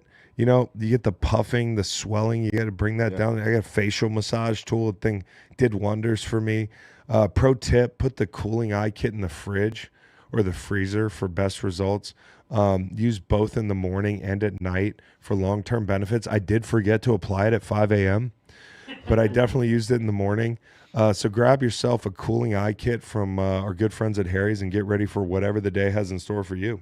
And a huge shout out to BetMGM. They made all this happen. They were the reason that we were in New Orleans. Dude, and sometimes people will be like, man, there's a lot of sponsors, there's a lot of ads or whatever. Like, we couldn't do the work that we did this weekend. We couldn't get I'm just, as a guy who owns this business and is putting it together with all y'all, like, you can attest, like, these people really legitimately made it possible, this Super Bowl.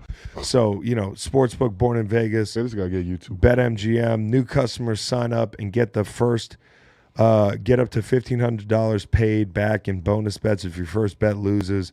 Then check back for promotions like odd boosts, no sweat bets, and NBA and NHL second chance promos. All from the sportsbook born in Vegas. Just thanks a lot to BetMGM. They really make it possible. And it was like last night at the end of the game, as I was putting in bad first touchdown bets, or not first touchdown bets, like anytime. I bet Johnny Wilson at like plus 4,000 because I was just like, one more bet before the off season. That feeling as you get ready to, like, you're standing out over the precipice and you're like, when am I going to gamble like this again? And my buddy Kevin, Bad Back Backy, turns to me and goes, pitchers and catchers report in 2 weeks. So there's more. And from us, man, I just can't thank y'all enough for riding the wave with us this season. We really do work hard. I told you, man, I mean, I'm not the only one. These guys, I'm pretty sure, are burnt out too. But this fall, I had the worst burnout I've ever had. And I will be taking a break for a little bit, but you'll still see me because we are going to have some banked interviews, not tanked interviews. It would be bad interviews. But I mentioned, Will Fork. I mentioned Barry Sanders. We've got some more coming down Kyle the pipe Hamilton, as well. Kyle Drake Hamilton. Majors, Yeah, like a lot of great interviews coming up over the next couple of weeks. And then as we go here, just look for the whole gang to be creating some content. We'll get you in the groove as far as what our off-season schedule is.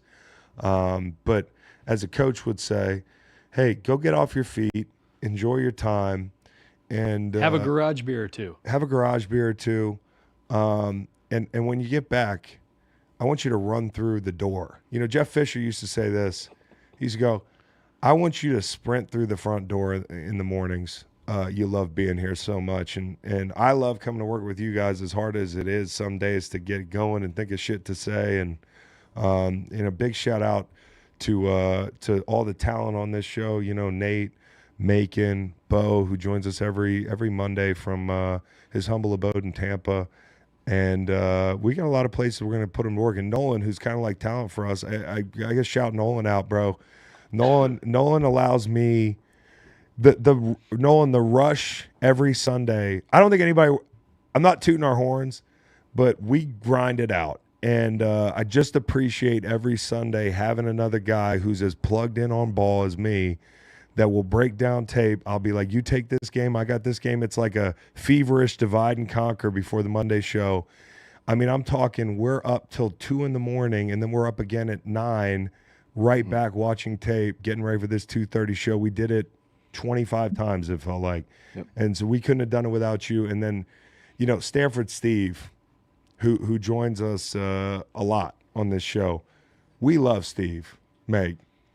Hey, as someone who hadn't been on an airplane ride in a long time, getting the text the night before, you on the 855 out of Dulles? Oh, made me feel like I was at home. He's the all-time vibe guy. He's the all-time football guy. He's the all-time, whatever you want to talk about, he can talk about it. And I know Macon and myself especially over the years have done a lot of pods with Steve. It's nice enough that Scott Van Pelt allows him to do this stuff with us, because if I had a guy like Steve, I'd be like, no, he can't do anything with anybody else. But I think it also speaks to how cool Scott is. But Steve, Scott, guys like that, and Ryan, who was at the fucking Airbnb a lot, Rosillo, were some of the guys that gave me a start in this thing. And so, and that was when I was playing, like, hey, come on our show. You're going to want to do this stuff after you retire. You're going to want to have a plan. Like, they kind of put me on the map as far as like being on the microphone. And 10 years later, basically, from the first time I ever started doing stuff with those guys, to think that now I get to do shows with Steve on a regular basis. I just got so much appreciation for Steve and those guys. So all y'all, man, great year. Aiden in the back, cutting up socials, doing the whole thing. Man, And Shout out to the chat. the chat, bro. The chat. You guys are so consistent. Yeah, chat. We love you guys. Yeah, chat. I really do love y'all, man. I do. And I hope you understand that, like, throughout the year, there might be some things y'all disagree with. And I know we get some hateful comments that are like, hey, you're an asshole. You don't know what you're talking about. I disagree, yada, yada. And we're going to be right and we're going to be wrong. But I promise you, I don't have a big ego in this thing. All I care about is serving you honest, authentic content where we're really doing the work. And so as long as you know that, there are going to be times that you think, our takes are shit and you disagree and we get things wrong. And there's going to be times where I look in the chat and I'm like, this is the dumbest fucking thing I've ever read. but we're in it together. We really are. And I hope that in 15 years, you guys can be like, hey, I was in the chat back when that show was like, not a big deal. And with your help, we'll be a big deal. And we'll get to do more Flow Rider content. I was in the chat when Nate said, and Devontae Adams. You POS. Damn, no one wants Aaron Rodgers. Poor Aaron. I'm just Poor kind of mad Aaron. we couldn't get a voice out of Chris today because that's the highlight of my week every week. Oh, the Eagles were I can't do it. Oh. Jalen Hurts. He can't get it done for the Eagles. Oh, you're hating on the Chiefs, even though last year you're the only guy to pick them to win the Super Bowl. Oh, how soon they forget. Oh, I'm just calling it how I see it. And I appreciate y'all, all y'all. So great year. Hey, big ups to you, big dog. Hell yeah. Love y'all. All stirs a drink. Love y'all. Chris and Love in the chat. Let's draw the.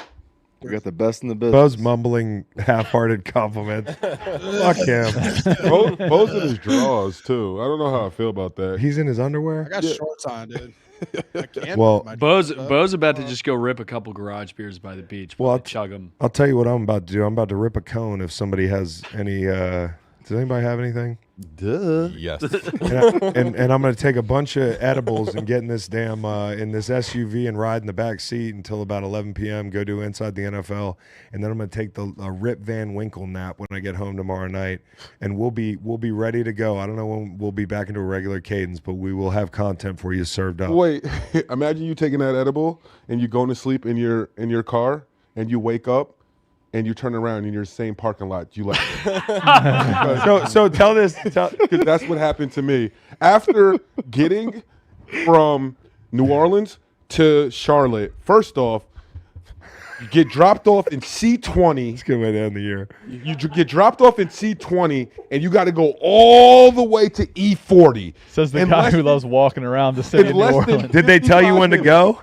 Less than 55 You don't minutes. get it. I'm just no, they did. People were getting out the way. Yeah. I was running through with my beautiful Yeti bag. That is, Nice. it's nice to run with. It's easy. Easy running bag. Yep. So I make it to this flight. Thank God. I'm on the flight. I'm an edible in from the last flight, and I'm like, yes, last stretch home. This flight is 50 minutes tops. Can't wait to get back to my daughter in Charlottesville. Get on this plane, go to sleep.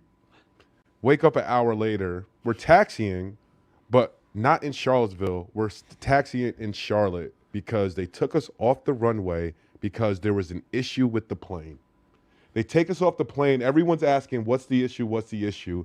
They won't let us know. Mind you, everyone's near the window, and there's about 4 maintenance vans coming up, and they're just like, oh, they're fixing whatever's going on, and you guys will be back on the plane. So the next thing is, it's like, you expect me to get back on this plane while I see all these people working on it after you just took me off the thing. Especially with everything that's been going on. And I'll tell you this, what's really funny about this is on the ride home, I was telling them the story about when I tricked you and told you we were in a different city.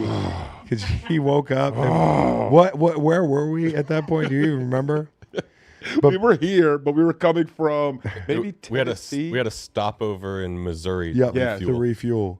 And I told him we were home. Oh my god! And he was like, "Man, this." He woke up and we were getting out to refuel, and he was like, "This airport looks a little different."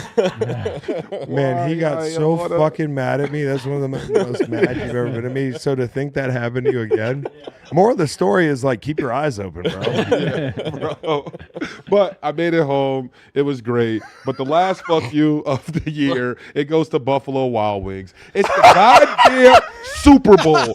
It's the goddamn Super Bowl, bro. Like, if you're not prepared to make extra wings for the Super Bowl, what are you guys doing as a company? Like, honestly, I ordered wings at 5:30. You know when they canceled my order? At 8 p.m., bro. 8 fucking p.m. They canceled my order. Buffalo Wild I Wings, can't- you POS. Bro, 20 wings. It wasn't even a crazy order. 20 wings isn't crazy. They were 20 wings, all flat, mango habanero. That's all I wanted. That is all I wanted for the game, bro. That's all. And shout out to Morisco's. I had to go with them. My food came. I had to go with a seafood pasta. Can we play the fucking orchestra? Yeah, can we do? Man, like, it's we get just the orchestra Buffalo Wild Wings. going? I couldn't believe it, man. I could not believe it. So much for that B-dub. You know what's deal. at the end of this thing? A free meal at Morisco's. That's what he's doing. Promo code Dr. Promo Fact. code Dr. Yeah. Fact. It was crazy. Hey, locals. Oh, anything about merch? Yeah, we dropped Aiden. Sites Live, dude. Tell the people. I decided against putting that T-shirt on the website because it features 2 role players from one Super Bowl and 2 of the best players on the planet from the That's why other. it's funny. Well, I don't know that everybody gets the joke. Just dealing with the chat. Well, it You know what I wasn't mean? intentionally a joke, but it's a joke. You know what Okay, I mean? well, so I didn't- You and then like the biggest fucking dogs of all time for the Eagles. It's Right, awesome. and then us, and then so I got these hats. This one is a shout out to y'all locals, man. So thank you, locals, and join us. Probably, are we gonna take the week off? We'll figure it out. We'll let let everybody know. I'm gonna do some unhinged off-season content. It'll be fun for everybody involved. Chris, tell them about one of the biggest unhinged things we're doing in a little bit. A little soft teaser. What is for it? D-Day. Jumping out of For D-Day. Oh, we are jumping out of a plane. We're jumping. We're parachuting, static line parachute. Not only in the training session, which has to happen in Florida here coming up, and we're also on D-Day going to go to France and jump out of an airplane, unless somebody can tear my ACL for me, so that I don't have to do it. Chris has been sending me failed parachute jump videos on YouTube for the last and he's all like, "Yeah, we're gonna go." And then the other day he texts me, "So what are you thinking about this?" Because, dude, I was sitting down at lunch and everyone's like, "Oh yeah," my girlfriend's like, "You're jumping out of a plane." I was like, "Yeah." She's like, "Don't you, it's like a tandem jump, right?" And I'm like, Did you say girlfriend? Whoa, what Yeah, a bomb. wow. That Bomb, way the to last drop a show of the bomb. year? Yeah, You have a dude. girlfriend? Wow. The Butter like, King? yeah, Has it's a butter solo, queen? It's a solo jump though. The Certified Butter Queen? sex haver. Oh, a lot of butter. A lot of butter. Look at it frozen. It's frozen. All right, y'all. Perfect. What a year. Great year. What a We love you all. See you soon.